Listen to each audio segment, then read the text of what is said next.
Excavated in the basement of an old warehouse from the early 2000 ADs, we found props and remains of a game show programme called Gr8. Though we rarely think about it now, there was a time before simplicity, a time before the digital blackout, where information ran riot and the British public were very confused. Dr. Becky Starbucks is one of the most celebrated cultural historians of our time, and she's working with us to find out what this game show would have meant to the people of the past. We are on the brink of finding out what the hell all this means. We can't be sure. I don't know, you don't know, but I'll know more than you. In Dr. Becky's acclaimed text, Reinventing the Wheel, she discusses the obstacles faced when deciphering the few pieces of information that existed. We don't know exactly when this show was made, therefore it does make it quite difficult to make a show about the show. But we do know it was made before the digital dark ages. However, therefore, a lot of the information has been lost. It's not easy for anyone from the 2300s to understand the lives of the British people 300 years ago. But accompanying Dr. Becky, and with the help of the Wheel, fellow cultural historian Adrian Panasonic also presents his findings. The word subculture is used a lot in the found recordings of this show. We're still trying to decipher exactly what this word meant to the people of the time, but we have established it was some form of religion, much like the other historical religions of the time, which people used to give meaning to their lives. Inspired by the works of these brilliant historians, this film aims to decode our digital cultural past.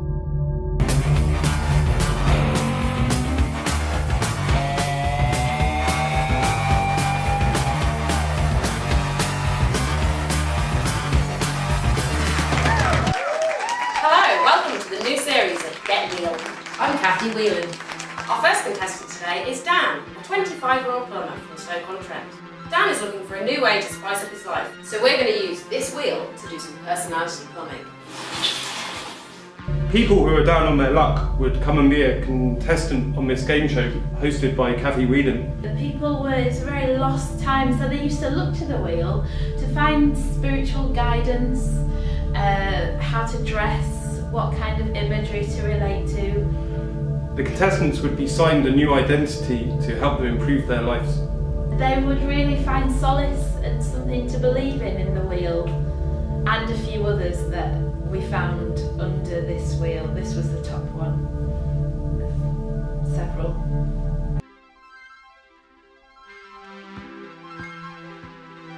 So Dan, what blockage are you looking to unclog in your life?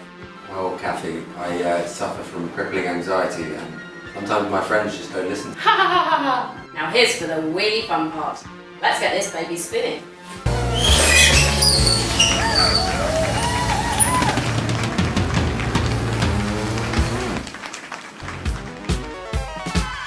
Ooh. So, the wheel landed on Transformer Freak. How do you feel about that, Dan?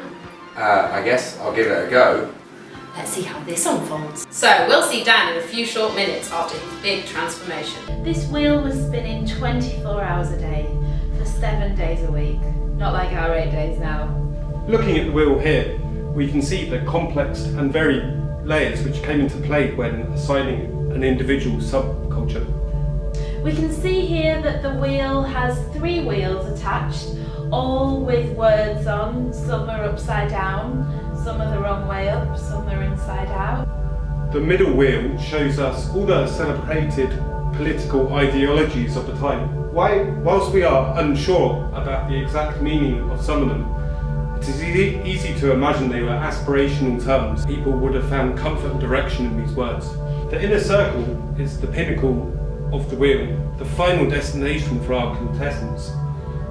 The terms here related to pre-existing cultural phenomenon. And now for the big reveal. Dan is a Transformer Freak.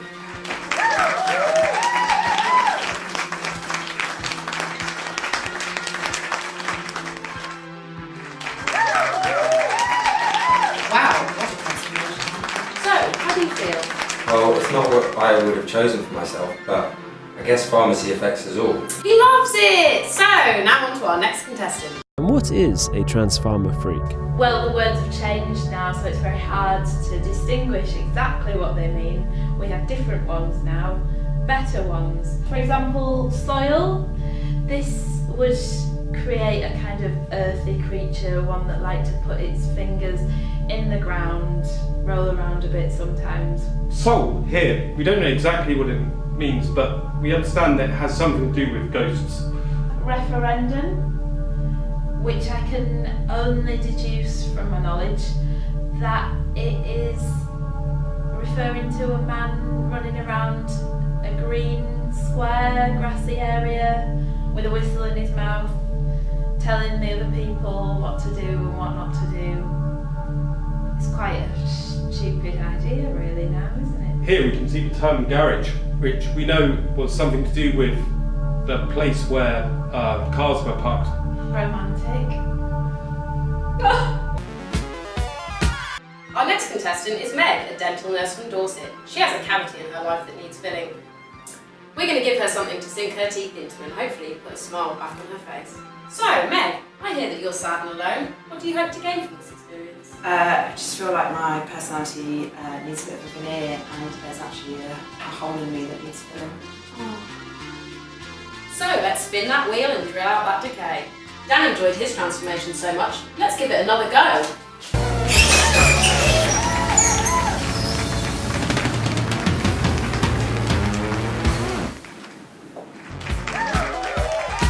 Let's see how this one turns out. Kathy Whelan was the presenter of the show, wonderful woman. She would give people, she was kind of like a godlike figure. Really, they'd come in very lost.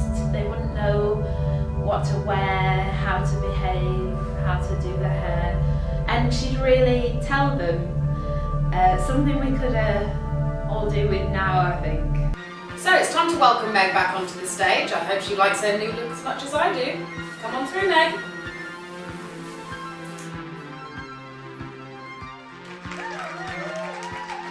The show's popularity was such that it would take months, even years, for a contestant to appear on the show. But once they had, they would return home to their communities, disciples, ready to pass their subculture on, at least for the next 2 to 3 hours. So, how are you finding it? Yeah, I mean, I like it. I think climate change is something we should talk about. Although I find it a bit weird because I don't think climate change is like a good thing.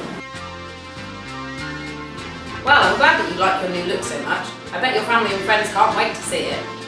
So, it's time to meet our next contestant. So what was life really like before the digital blackout? At the time Get Wheel was made, there was a lot of lies going around. Therefore, this gave people a lot of structure in a post-structural world. We don't know exactly when this show ran on air, but we do know it was before Donald Trump started his 5th term of presidency. Religion wasn't really a thing so much. I mean, some people did it, like here, and some over there.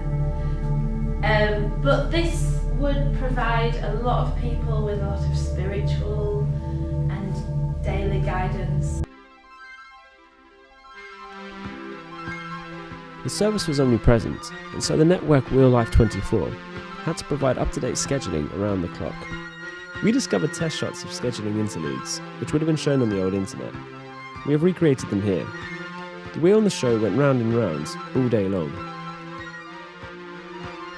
Our final contestant is Simon, a computer analyst from Surrey.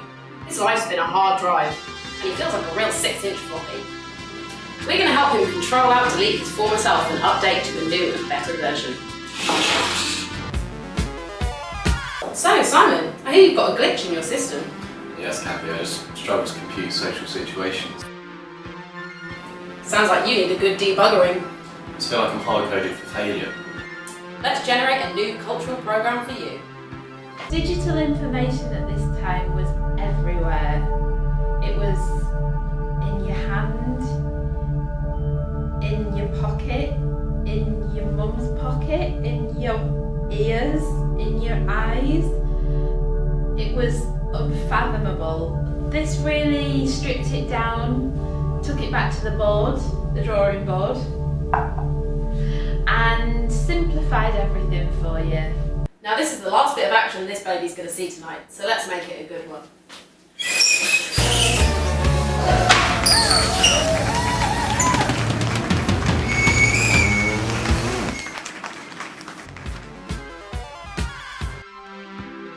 I'm now going to welcome back Simon, who our amazing team have transformed into an ultra-crisis romantic. Come on through, Simon.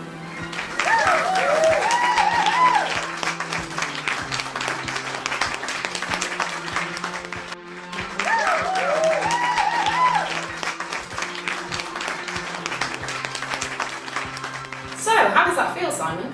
Well, I'm very pleased to be showing solidarity with the crisis. What crisis is that? Well, I'm glad that someone's doing something. Obviously, there's still a lot more we have to learn about this show, and we're going to continue our investigation till we've understood everything about the show and its meaning. Hopefully over the coming months and years and time that we dedicate to this, we will have more information, factual information, to get back to you about it. For now it's all just been kind of speculative because of the lack of information that we've had on the matter. But the next one, stay tuned.